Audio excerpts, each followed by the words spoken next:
नमस्कार दोस्तों।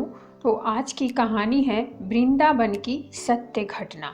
लाहौर के सालमी गेट बाजार की घटना है। एक वृद्धा किसी कपड़े की दुकान पर कपड़ा देख रही थी। एक बालक उसके साथ था। दुकानदार ने तरह तरह के रेशमी थानों के ढेर उसके सामने लगा रखे थे। अचानक उसकी दृष्टि पड़ी एक वेश्या पर जो साड़ी और बुर्का पहने तांगे में घर जा रही थी। उसे देखते ही एक मधुर कल्पना बिजली सी कौंध गई। उसके मन में और एक मधुर स्मृति खेल गई। उसके अधरों पर विस्फारित नेत्रों से वह कुछ देर उस वेश्या को ऊपर से नीचे तक देखती रही। फिर पास बैठे बालक की पीठ पर हाथ मारकर बोली, नंदलाल झट एक तांगा तो कर लो। नंदलाल भाग गया और तांगा ले आया। वृद्धा उसके साथ तांगे पर बैठ गई। तांगे वाले से बोली, वह जो तांगा आगे जा रहा है उसके पीछे पीछे ले चल। दुकानदार भौचक्का सा देखता रह गया। उसे लगा कि वृद्धा को कोई प्राणों की संजीवनी दिख गई, जिसे देखते ही वह सुध बुध खो एकदम उसके पीछे भाग पड़ी। कुछ दूर जाकर वह तांगे से उतरी और वेश्या के पीछे पीछे चूनम मंडी ने उसके कोठे पर चढ़ गई। उसे देख वेश्या अचंभित। झाड़ फानूस, कालीन, मसनद और तकियों से सजे उस कमरे में वृद्धा को एक गलीचे पर आदरपूर्वक बैठाकर उसने पूछा, माँ आप कहाँ से आई हैं? मैं आपकी क्या खिदमत कर सकती हूँ? वृद्धा ने कहा, मैं वृंदावन रहती हूँ। मेरी एक बहू है, उसके लिए दुकान पर कपड़ा देख रही थी। सहसा मेरी दृष्टि पड़ी आपकी इस साड़ी और बुर्के पर। बस मैं यहाँ तक खींची चली आई। मैंने सोचा आपसे पूछूं यह कपड़े कहाँ से खरीदे, जिससे मैं भी ऐसे ही कपड़े लेकर बहू का लहंगा और फरिया बनवाऊं। बड़ी शौकीन है मेरी बहू, कैसी सुंदर लगेगी वह इन कपड़ों में। आपकी बहू बड़ी खुशनसीब है माँ, जिसे उसकी सास इतना प्यार करती है। क्या नाम है उसका?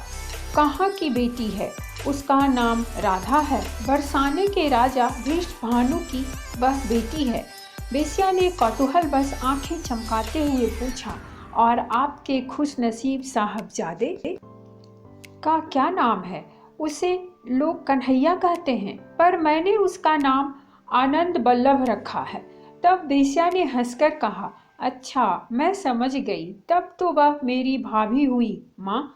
उसके लिए कपड़े मैं मंगा दूंगी। यह कपड़े यहाँ नहीं मिलते। मुझे अमृतसर के मेरे प्रेमी एक कपड़े के व्यापारी ने दिए थे, तो आप मुझसे पैसे लेकर एक एक थान दोनों का मंगा दें। पैसों का हिसाब पीछे हो जाएगा माँ। मैं आपको कपड़े वृंदावन पहुँचा दूंगी। आप मुझे अपना पता बता दें। मेरा पता है आनंदी बाई श्री राधा आनंद बल्लभ जी का मंदिर, राधा बल्लभ में घेरा वृंदावन। आनंद बाई के वृंदावन पहुंचने के कुछ ही दिन बाद बिल्टी के साथ अमृतसर के व्यापारी की चिट्ठी आई, जिसमें लिखा था, आपकी बहू और लाला के लिए आपकी पसंद के 2 थान भेज रहा हूँ। इन्हें मेरी ओर से उन्हें भेंट करने की कृपा करें। आनंदी बाई उस काश्मीरी ब्राह्मण परिवार की एक परम तेजोमयी महिला थी, जो परंपरा से मोतीलाल नेहरू और उनके पूर्वजों की पुरोहिताई करता आ रहा था। उनका जन्म संवत 1912 कार्तिक सुदी पंचमी को हुआ था। उनके पिता अमृतसर में सिटी इंस्पेक्टर थे। आरंभ से ही उनका भगवत सेवा और साधु सेवा में बड़ा अनुराग था। उनकी सगाई हुई तभी उनके होने वाले पति का देहांत हो गया। उन्होंने तब माँ से कहा, भगवान ने कृपा कर यह संकेत किया है कि मेरा जन्म उनकी सेवा के लिए है, जन्मने मरने वाले मनुष्य की सेवा के लिए नहीं। मैं अब विवाह नहीं करूँगी। माता पिता और गुरुजनों के बहुत समझाने पर भी वे अपने संकल्प पर दृढ़ रही। उन्होंने जगरामा के रामानुज संप्रदाय के आचार्य श्री बंशीधर जी महाराज से दीक्षा ली और विधिवत भजन करने लगी। रामानुज संप्रदाय में दीक्षित होते हुए भी उनकी राधा कृष्ण में विशेष निष्ठा थी।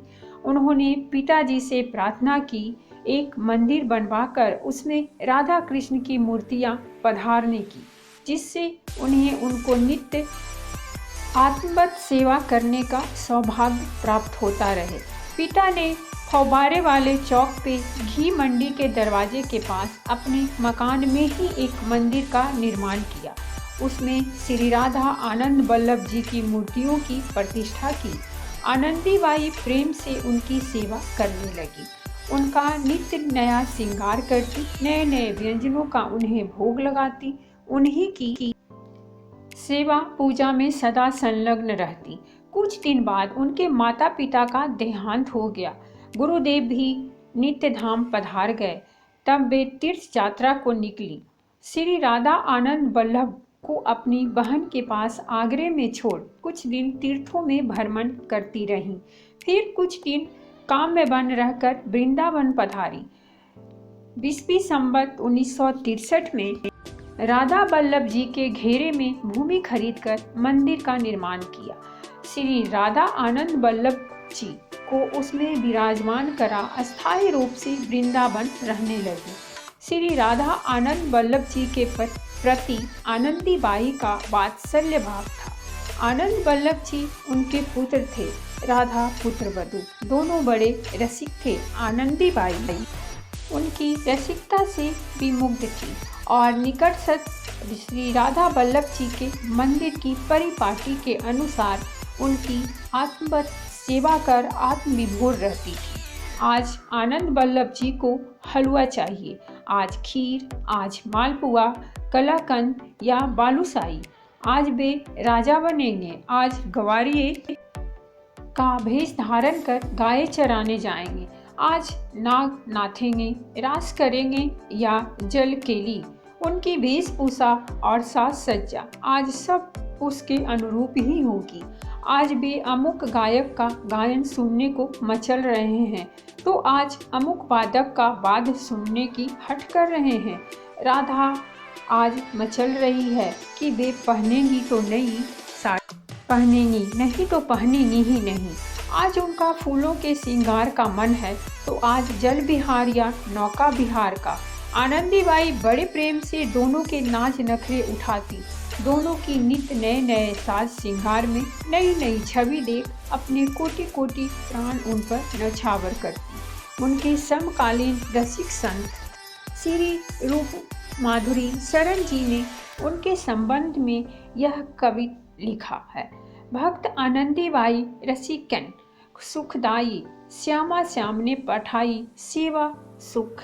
सरसा न को लाल लली को लड़ावे, बहुभांति सो सुझा सुलहावे। खेल हरो को खिलावे, बारे तन मन प्राण को। जाके नीक नहीं मान हिए, दीनता प्रधान। बानी प्रेम में रस खान, नशा प्रेमी की छकानो। छवि श्याम जी की एक, प्राण बारे देख देख। जाकी महिमा अलख, ही हधरी लियू गानु को। आनंदीबाई के मंदिर की सेवा परिपाटी और उनके ठाकुर की नित्य नई मधुरिमा की ख्याति चारों ओर फैल गई। वृंदावन के दर्शनीय मंदिरों में उनकी गणना की जाने लगी। दूर दूर से दर्शनार्थी दर्शन को आने लगे। एक बार पंडित मोतीलाल नेहरू और उनकी पत्नी आए और श्री आनंद वल्लभ जी को एक सुंदर मोतियों की माला भेंट कर गए। उस दिन उस माला के साथ श्री आनंद वल्लभ की अपूर्व शोभा निहार आनंदीबाई के आनंद का छोर न रहा। एक दिन जब एक दर्शनार्थी दर्शन करके जाने लगा, आनंदीबाई ने नंदलाल से कहा, तू इनके पीछे पीछे जा, देखिए कहाँ जाते हैं, पर यदि ये तुझे देख ले और लौटने को कहें तो वहीं से लौट आना। नंदलाल जी उनके पीछे पीछे गए। मोती झील के पास उन्होंने मुड़कर उनकी ओर देखा और लौट जाने को कहा। जब वे लौट कर आए, आनंदीबाई ने पूछा, तूने क्या उनमें कोई विशेषता देखी? नंदलाल जी ने कहा, देखी। उनकी परछाई पृथ्वी पर नहीं पड़ती थी और आंखों की पलकें नहीं झपकती थी। आनंदीबाई ने कहा, वे इच्छाधारी थे, इच्छा अनुरूप शरीर धारण करने की सामर्थ्य रखते थे। इस प्रकार न जाने कौन कौन किस रूप में आनंद वल्लभ जी के दर्शन करने आया करते थे। नंदलाल जी बाल्यावस्था में अपने पिता के साथ अमृतसर में आनंदीबाई के मंदिर में कीर्तन में जाया करते थे। तभी से आनंदीबाई का उन पर वात्सल्य भाव था और वे अधिकतर उनके साथ ही रहा करते थे। आनंद वल्लभ जी की सेवा में आनंदीबाई के अंतरंग सहायक थे। रसिक संत श्री किशोरीदास बाबा वे युवावस्था में ही उनके संपर्क में आ गए थे। आनंद वल्लभ जी के बाद उन्हीं को वे अपना दूसरा पुत्र मानती थी। वे आनंदीबाई के मंदिर के निकट दाऊ जी के मंदिर में रहते थे। पाक विद्या और फूल सेवा में बड़े निपुण थे। आनंद वल्लभ जी की रसोई और उनकी फूल सेवा का काम अधिकतर वे ही करते थे। एक दिन उन्होंने आकर देखा कि आनंदीबाई मंदिर के बाहर बैठी रो रही है। उन्होंने पूछा, माँ क्या बात है, क्यों दुखी हो रही हो? वे बोली, क्या करूँ बेटा, आज लाली बड़ी मचल रही है। कल बुन्नू मुंशी की दुकान पर साड़ी देखने गई थी। एक साड़ी बहुत कीमती थी। उसे छोड़ आई, दूसरी ले आई। उसे नहीं पहन रही है। जितनी बार पहनाती हूँ उतार देती है। कहती है, मैं तो वही साड़ी पहनूंगी जिसे तू छोड़ आई है। तो इसमें दुखी होने की क्या बात है माँ, मैं जाकर वही साड़ी लिए आता हूँ। किशोरीदास बाबा गए और बुन्नू मुंशी की दुकान से वह साड़ी ले आए। पैसे सेठ हरगुलाल जी के नाम पर लिखा आए थे। माँ ने राधा रानी को साड़ी पहनाई। उन्होंने झट बड़े कलात्मक ढंग से पहन ली। माँ और दर्शनार्थी देखकर बहुत प्रसन्न हुए। सेठ हरगुलाल जी आनंदीबाई की बहुत सेवा किया करते थे। उन्होंने दुकानदारों से यह कह रखा था, आनंदीबाई को जिस चीज की जरूरत हो मेरे नाम पर दे दिया करो। आनंदीबाई आनंद वल्लभ को जब जिस चीज की जरूरत होती उनके नाम से उधार ले आती और पीछे कर्ज चुकाती रहती। आनंदीबाई पर कर्ज इसीलिए रहता कि उनके खर्चे की कोई सीमा न थी। श्री राधा आनंद वल्लभ की सेवा के अतिरिक्त संत सेवा भी वे नित्य प्रेम से किया करती। 10-15 संत तो नित्य उनके स्थान पर प्रसाद पाया ही करते। उनका दरवाजा संतों के लिए सदा खुला रहता। जो जिस समय आ जाता उसी समय उसके लिए प्रसाद की व्यवस्था की जाती। उनके मंदिर के निकट राधा वल्लभ जी का प्राचीन मंदिर है, जिसके खाली पड़े विशाल कक्ष में साधु संत प्रायः रात्रि में आकर विश्राम करते हैं। आनंदीबाई नित्य रात्रि में अपने मंदिर का दरवाजा बंद करने के पूर्व उस मंदिर का चक्कर लगाती। यदि वहाँ कोई भूखा साधु या भिखमंगा पड़ा होता तो उसे खिलाए बगैर स्वयं प्रसाद ग्रहण न करती। आनंद वल्लभ जी के दरबार में गायकों और वादकों का समाज जुटा रहता। छोटे लाला जी और बड़े लाला जी नाम के मथुरा के प्रसिद्ध सितारिये और टटिया स्थान के बाबा कुछ बिहारी दास जी जैसे प्रसिद्ध समाज गायक अपनी अपनी कलाओं से श्री राधा आनंद वल्लभ का मनोरंजन किया करते। आनंदीबाई उनकी भी पर्याप्त सेवा करती। आनंद वल्लभ जी के कीमती से कीमती साल दुसाले उपहार में उन्हें देने में तनिक भी संकोच न करती। रासलीला से भी आनंदीबाई को बहुत प्रेम था। उन्होंने रासलीला के लिए एक बड़ा हॉल मंदिर के ऊपर बनवा रखा था। उसमें रासधारियों के लिए कीमती से कीमती पोशाकें, मोर मुकुट और उनकी साज सज्जा की अन्य सामग्री रखी रहती। रासलीला की अच्छी से अच्छी मंडलियों का रास वहाँ हुआ करता। यह सारा काम कर्ज से चला करता। आनंद वल्लभ जी किसी न किसी भक्त को प्रेरणा देकर कर्ज चुकाने की व्यवस्था कर दिया करते। कर्ज चुकाने के लिए धन एकत्र करने के उद्देश्य से आनंदीबाई को अमृतसर और लाहौर आदि स्थानों की कभी कभी यात्रा करनी पड़ती। पर आनंद वल्लभ जी को आनंदीबाई का उन्हें छोड़कर कहीं जाना अच्छा न लगता। वे किसी न किसी बहाने उन्हें शीघ्र लौट आने को विवश कर देते। एक बार वे हरिद्वार गई हुई थी। आनंद वल्लभ जी ने स्वप्न में उनसे कहा, माँ, पुजारी हलवे का भोग नहीं लगाता, तुम शीघ्र लौट आओ। वे उसी दिन हरिद्वार से लौट आईं। आकर मालूम हुआ कि सचमुच पुजारी ने कई दिन प्रातः हलवे का भोग नहीं लगाया। हलवे के आनंद वल्लभ जी बड़े शौकीन थे। कभी कभी रात 2 बजे माँ से कहते, माँ, बड़ी भूख लगी है, उठ हलवा बना दे। माँ उसी समय उठती और नहा धोकर उनके लिए हलवा बनाती। वे अपने ठाकुर की सारी सेवा स्वयं ही करती। केवल बाबा किशोर दास जी उनकी सहायता किया करते, पर संत सेवा के कारण उन्हें ठाकुर सेवा के लिए कभी कभी अवकाश न मिल पाता। इसीलिए वे मंदिर में एक पुजारी भी रखती। पुजारी से जब भोग में चूक हो जाती तो आनंद वल्लभ जी माँ से शिकायत करने में न चूकते। एक बार जाड़े के दिनों में पुजारी ने ठाकुर को शयन करवाया, पर वह रजाई उड़ाना भूल गया। आनंद वल्लभ जी ने माँ से कहा, माँ, बड़ी ठंड लग रही है, रजाई उड़ा दो। माँ उसी समय सैया से उठी, स्नान आदि कर मंदिर में गई तो उन्हें देखकर दुख हुआ कि सचमुच पुजारी ने रजाई नहीं उड़ाई थी। क्या आनंद वल्लभ जी स्वयं रजाई नहीं ओढ़ सकते थे? माँ को सोते से जगाने की ऐसी क्या आवश्यकता थी? उन्हें ओढ़ सकते थे, पर माँ के लाडले बेटे थे ना, उन्हें माँ के हाथ से रजाई ओढ़ने में सुख मिलता था और माँ को अपने हाथ से उन्हें ओढ़ाने में। तब वे अपने हाथ से ओढ़ने का कष्ट क्यों करते? उनका तो आविर्भाव ही आचार विग्रह के रूप में हुआ था। माँ की प्रेम सेवा अंगीकार कर उन्हें सुखी करने और स्वयं सुखी होने के उद्देश्य से इस रूप में उन्हें माँ की प्रेम सेवा सुख का आस्वादन करने की जितनी सुविधा थी, उतनी क्या और किसी रूप में संभव थी? माँ पढ़ाए तो पढ़ें, माँ उड़ाए तो ओढ़ें, माँ जगाए तो जागें, माँ ही नहलाएं तो नहाएं धोएं और माँ ही खिलाएं तो खाएं पिएं। पर केवल माँ ही बेटा बहू के लिए सब कुछ करती रही हूँ और बेटा बहू उनके लिए कुछ न करते रहे हूँ, सो नहीं।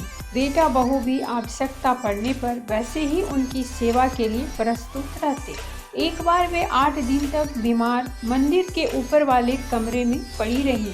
लोगों ने सुना, माँ को कहते, बेटा तुम दोनों ऊपर क्यों आ गए? मुझे छुओ नहीं, देखो मैं 8 दिन से नहाई नहीं हूँ। उस समय कमरे में और कोई नहीं था। लोग समझे माँ बाई में बक रही है, पर उसी दिन ये स्वस्थ हो गई और नहा धोकर ठाकुर सेवा करने लगी। तब वे समझे कि राधा आनंद वल्लभ अवश्य ऊपर गए थे और माँ को स्पर्श किया था, तभी वे एकदम स्वस्थ हो गई। संवत 1993 15 को आनंदीबाई ने नित्य धाम में प्रवेश किया। संवाद पाते ही सारा वृंदावन उमड़ पड़ा। अपार जन समूह की कीर्तन ध्वनि के साथ उनके पार्थिव शरीर को जमुना तट पर ले जाया गया। उन्हें अग्नि कौन दे, इस पर विचार हो रहा था। उसी समय एक कन्या सामने आई और बोली, मैं इनके कुंबे की हूँ, अग्नि मैं दूंगी। उसने अग्नि दी। उसके कुछ ही पल बाद फिर वह किसी को न दिखी। कई दिनों तक भक्तों में चर्चा होती रही, कौन थी वह कन्या जिसने अग्नि दी, कहाँ से आई थी, कहाँ चली गई? हरे कृष्णा हरे कृष्णा हरे कृष्णा। तो दोस्तों, ये थी हमारी आज की कहानी। अगर कहानी अच्छी लगी हो तो प्लीज़ हमारे चैनल को सब्सक्राइब करें, वीडियो को लाइक और शेयर जरूर करें। कहानी सुनने के लिए बहुत बहुत धन्यवाद।